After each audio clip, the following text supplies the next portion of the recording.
లోకములో సంఘము గుర్తించబడకపోయినా, లోకము సంఘాన్ని వివేచించకపోయినా, ప్రస్తుతము లోకానికి టైంని సప్లై చేస్తుంది ఎవరు?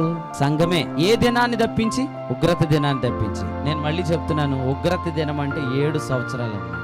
అందులో 3.5 సంవత్సరాలు శ్రమలు అన్నాడు, 3.5 సంవత్సరాలు మహా శ్రమలు అన్నాడు. ఆ దినం ఇంకా రాలేదు. కాబట్టి ఆ దినం గురించి ఎప్పుడైనా చెప్తే లోకం ఏమనుకుంటుందంట? నెమ్మదిగా ఉన్నది, భయమేమీ లేదు. చూసారా, ట్రైన్ వచ్చే ముందు అనౌన్స్మెంట్ ఉందా లేదా? సడన్ గా వస్తే మీరు ఎక్కుతారా ట్రైన్? ఎక్కరు, మీరు అక్కడే ఉంటారు. కానీ సడన్ గా వస్తే ఇది కాదనుకుంటారు, అవునా? కానీ వితౌట్ అనౌన్స్మెంట్ ఈ లోకం మీదకి ఒక కాలమానం రాబోతుంది.